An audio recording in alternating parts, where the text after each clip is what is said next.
Hello and welcome. This is Japan, and we got Bad Blood this weekend, so I figured why not? We got to do a prediction video. We do it every single time, so let's just jump right into it. We got a lot of exciting matches, so this could be one of those cards that could either be like a lot of changes or just kind of good matches or both, you never know. But first off, we got the women's championship, which is Nia Jax versus Bayley. I feel like this is going to be a pretty solid match, and I wouldn't be surprised if this is the first match because I do believe Tiffany cashes in here. I think they've been teasing it, and the turn.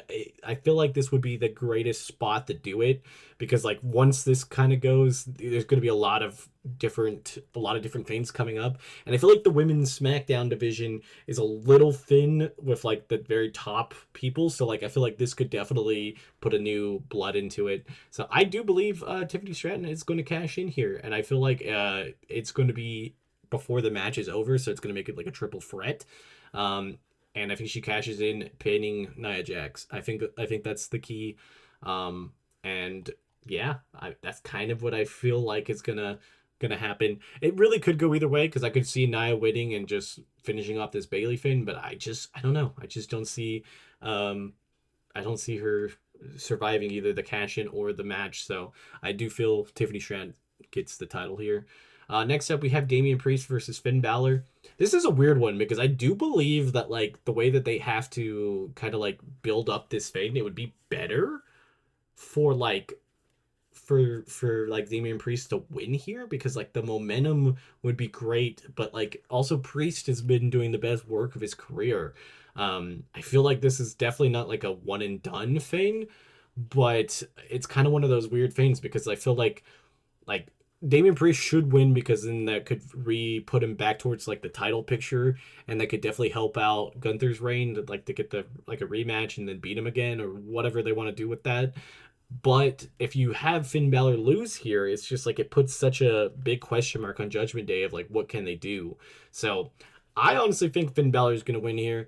I feel like honestly, if you could flip a coin, it's going to go either way. I think Finn Balor wins with the help of Judgment Day, and it just kind of puts Damian Priest frustrated and could possibly let them have a rematch either on a Raw or even at the next PLE if they want to, because the match will probably be a really good match because they know each other pretty well out there.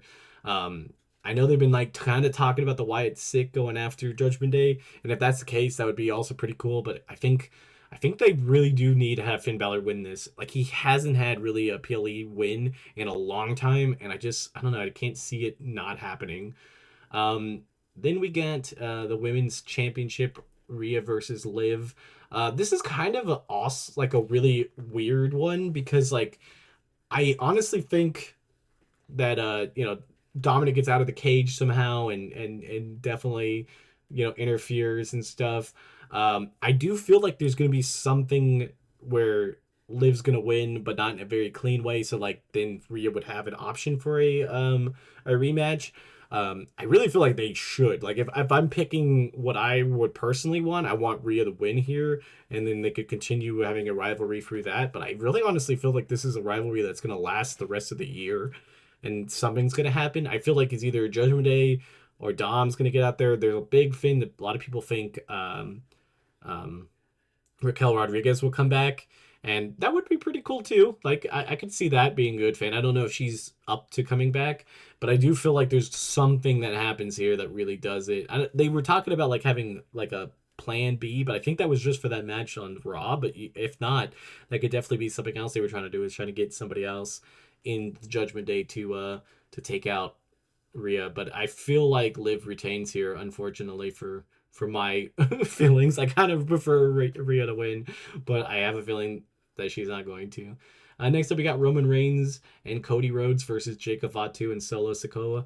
So like this one's a weird one to me. With like I feel like the story and the star power in it is amazing. I feel like there could be some returns here. There could be a lot of stuff. This will definitely like set up a huge Survivor Series match, either Roman drafting his own ex Bloodline members or Roman drafting Cody, Randy, and KO, which would be, you know, crazy as like a super team to go against the new bloodline. There could be a lot that develops from here, so I feel like it's a really good match, but I don't know. I can't see Roman or Cody taking a pin. You know, like it would be crazy for that to happen. It would, if they were going to do that, it would definitely be solo pinning Roman. I think that would be the only way they could sell it to make it, you know, develop the story better. But that's still pretty crazy. I feel like Jacob Fatu's there to do some crazy stuff and take the pin, and I think it's like Roman pinning Jacob, and they win. But God, I honestly could see like I could see the Bloodline winning here. It would be crazy if Solo pins Roman. That would be one of those things that could like really up the rivalry. But I don't think they're going to go with that. I think it's going to be the bloodline comes down, a lot of stuff happens. Cody and Roman survive to set up maybe Jimmy comes back. You know, maybe Paul Heyman. I really honestly don't know. I feel like they've been trying to tease that there might be somebody coming back, but I don't know. I don't know if we're going to actually get that. If it might just be Cody's allies coming down too, but I doubt that Randy and KO would actually help. So it should be a good match. I don't think it's going to main event, but I think it's going to be a really solid match. Next up, we got the Hell in a Cell, CM Punk versus Drew McIntyre. This is pretty much just like the end of their rivalry here, and I feel like this is going to be a brutal match. I feel like we saw that strat match was pretty good, and I feel like this is just going to be a violent, like, just clash. And I think pretty much whoever is going to, you know, win this is going to be elevated to the title picture against Gunther right after he's done with Sami Zayn. So I have a feeling that Punk wins here. I feel like that's where they've been going, and I feel like that's where they wanted Punk to be in that title picture, and I think he wins here, and it makes Drew McIntyre more furious and goes on a rampage with other people. I would say what they would do is they have CM Punk, he wins, they let him cook and try to go after Gunther, but then he gets stopped by Rollins, who just came back on Raw. So like I think there could be a lot of stuff there, and yeah, I'm down and excited about this, and hopefully you guys are for the pay per view too. It's this Saturday, so tell me what you guys think in the comments, and I'll see you guys next time. And right after the PLE should be for the because on Saturday, the Sunday there should be a match review up here on the channel. And yeah, until then, bye guys.